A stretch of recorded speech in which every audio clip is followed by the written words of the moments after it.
I'm Angie Berkey, and this is What She Said, a podcast about the things women talk about when we're finally telling the truth. Let's get into it. Good morning, friends, or good afternoon or good evening, wherever you're listening to this. But for me, it is early.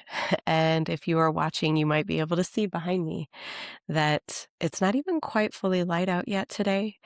But I woke up ready for this conversation, and here we are. I've been trying to get myself ready for it for a few days now, pumping myself up and thinking through what it is I want to say. And the reality is, I know that my best time of day is the early morning when I feel the most grounded into myself and the day hasn't really started yet. And I just feel fresh and I feel authentic. And so I thought, what better energy to bring to this particular episode than first thing in the morning for me. So welcome. Before we get into the conversations that are going to be coming up on this podcast, which will mostly be probably with another person on the other side of this, I wanted to start with something a little bit more personal. I've been spending some time lately, even the last few months, trying to answer a really simple question, which is why this? Why what she said?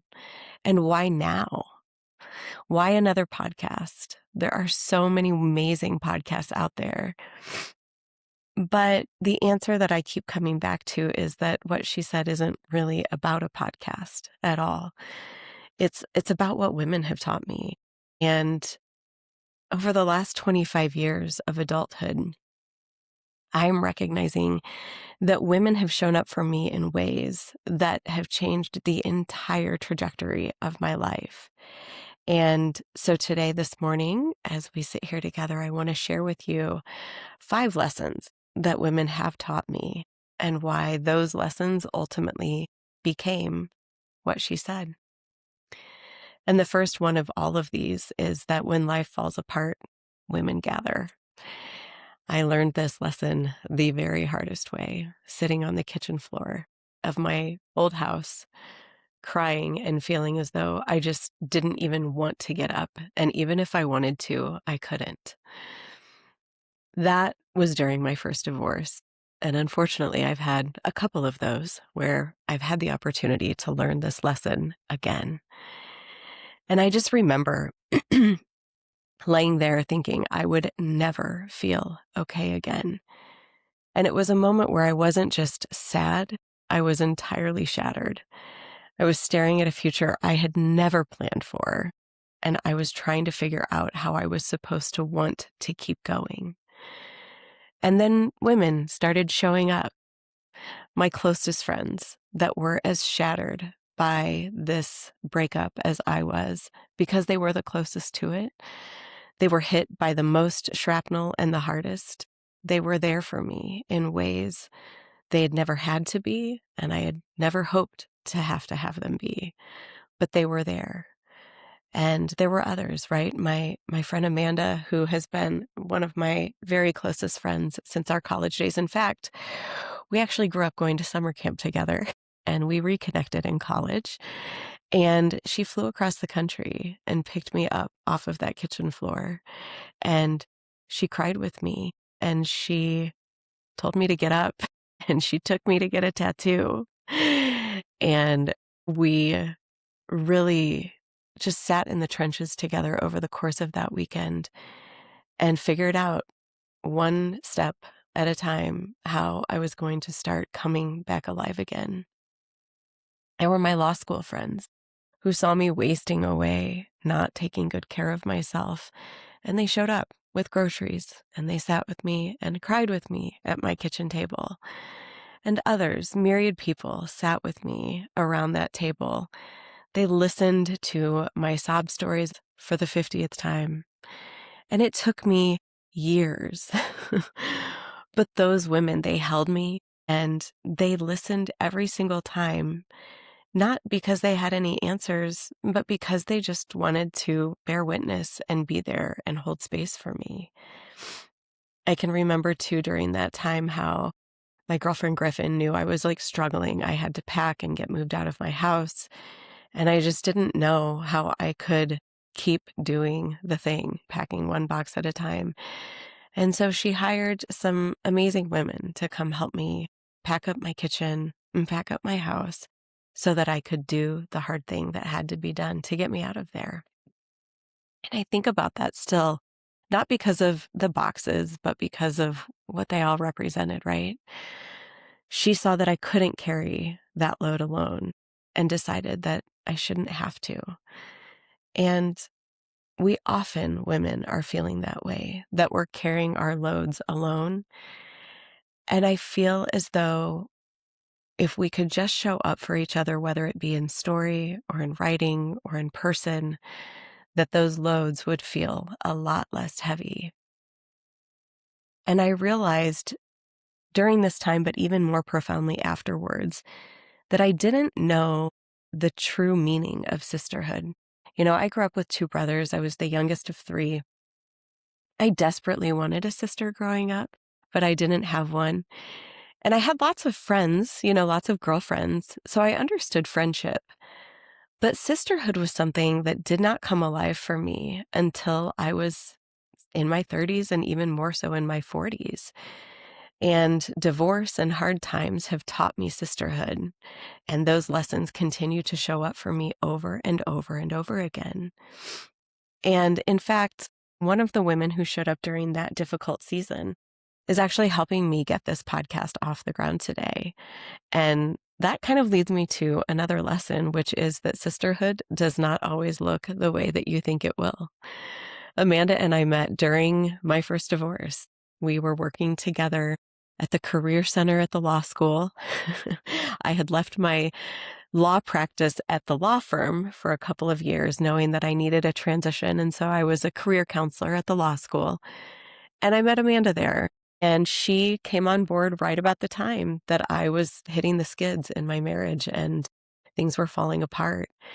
And I remember coming into work one day and just feeling like I had no business being there, but I needed somebody to talk to. And she was the first person that I saw, and she was kind and she smiled and she was sweet. And I said, "Do you have a minute?" And she came into my office having no idea what she was getting herself into. And I probably promptly started crying and just sharing with her what was going on, because another thing that I learned during that time was that I needed people in my corner who weren't connected to the relationship. And damn if she did not show up, just amazingly. She's 10 years younger than me. We're 10 years apart.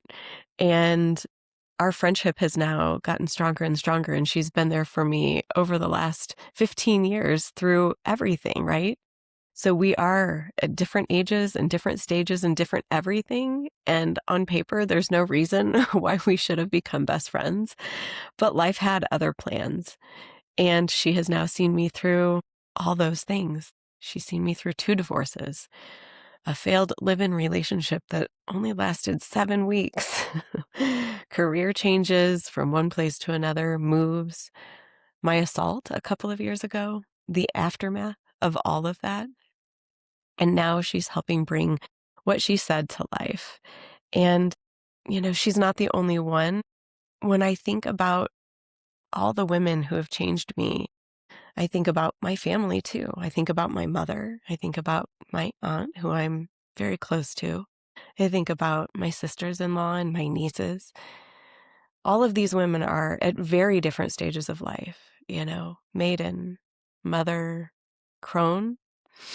And they have all walked with me through so many seasons of life, just like Amanda has.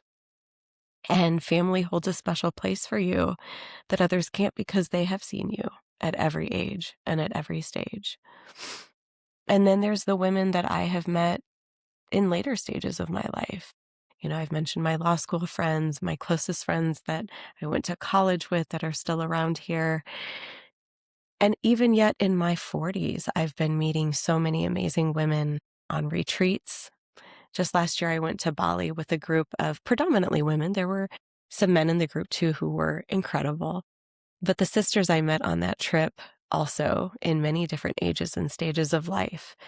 And we cried together. We laughed together. we hoped together, and we started weaving together our stories in ways that I know that these women will be walking with me for years to come. And we just know that people show up in our lives at the ages and the stages in which we're ready for them and they're ready to meet us. I think about another sisterhood that I actually helped create in my 40s, and women who showed up in that sisterhood from ages 20s to 60s and everywhere in between. And those women taught me that there isn't one right way to be a woman. And that when we come together and we share our stories, that healing happens much more quickly when we are honest and forthcoming rather than when we're pretending.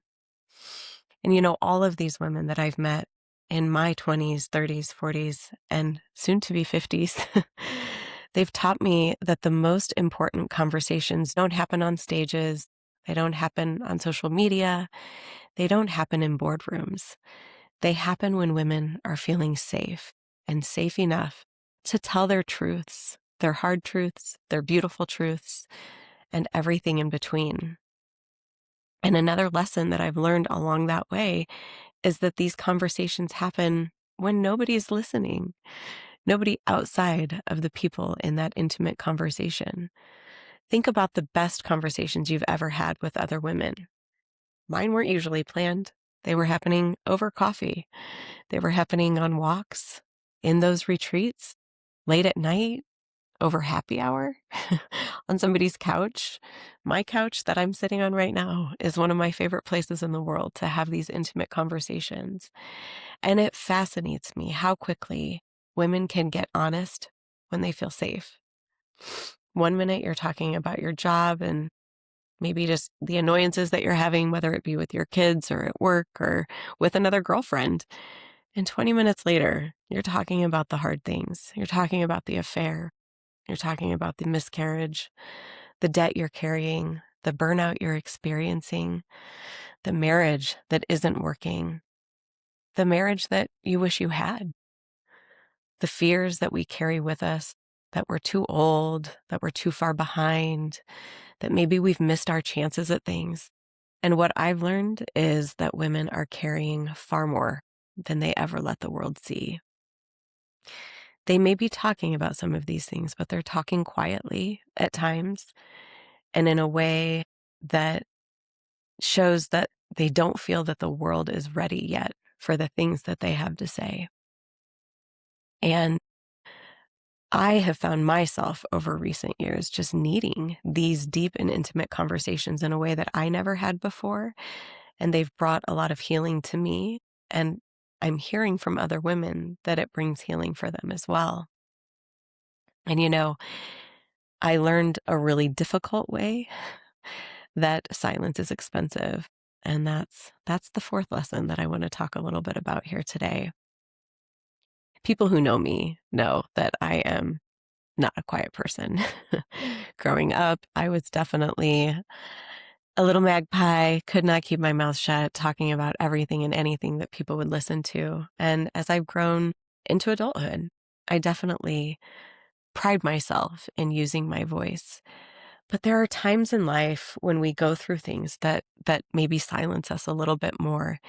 And a couple years ago, I had a really difficult experience that I'm sure we'll get into more on this podcast, where I found myself wanting to speak and trying to speak, but being met with really hard disbelief and ugliness and backlash when I did try to speak out about something that was real and that was true.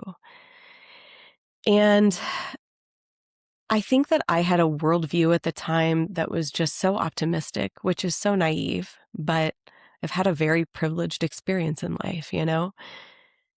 And when I'm finally using my voice to speak something that needs to be spoken and needs the light of day shined upon, but people don't want to hear it, it did something to me. It broke my spirit in a way that I have never experienced before. And the people who were closest to me at that time know exactly how broke it made me. because my schema and understanding of the world was turned on its head. And in the aftermath of that, I didn't feel like I had much of a choice but to be silent, to go underground, to lick my wounds like I had so many times before. But what I learned when I was underground is that silence and not speaking my truth became so deafening. And I had to claw my way out of that pit, and I did so with the help of some very strong and steadfast allies. But I knew that my voice needed to come alive again, because in that pit, I learned that silence is not neutral and that silence costs us. It costs us connection. It costs us our healing. It costs us peace. It costs us ourself. And so once I started talking again and writing again and telling the truth again, I realized that there are millions of women who are carrying things silently, and not just assault like I had experienced, but also divorce and grief and shame and depression, anxiety, addiction, all of these things, the heartbreaks of life. And that realization changed me, because it made me ask the question that if telling the truth matters this much, then what am I going to do with that realization for myself? And that's when I knew that this needed to become born, right? The final lesson for me here is that purpose doesn't arrive fully formed. I've mentioned that I have a career. I became the lawyer. I became an HR executive. I built a successful career, and I love what I do. I really do. And I'm going to keep doing it. But I also started to recognize along the way that there's another part of me that was asking for some attention, and a part of me that needed to speak up. And I am learning that there's a writer inside of me. There's this storyteller inside of me. And I'm also a gatherer, a gatherer of women. And it feels to me as though I always end up hearing people's deepest truths, and it's such an honor and privilege to do this. I cannot tell you how many times virtual strangers have sat next to me and started telling me their stories, and I love it. I always have, because I believe that every woman is fascinating. And I've also learned that every single woman knows something that I don't. And I want to hear from them. I want to know those things, and I want to share those things with the world. And so at some point recently, I started writing and paying attention and listening. And that's where What She Said is coming from. It's not a business plan.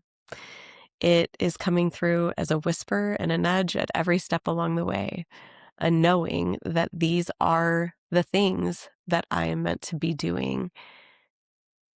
And I don't know why. Like I said, it doesn't come fully formed, but I do know that I feel this urge and this need to share with all of you and to share your stories as well.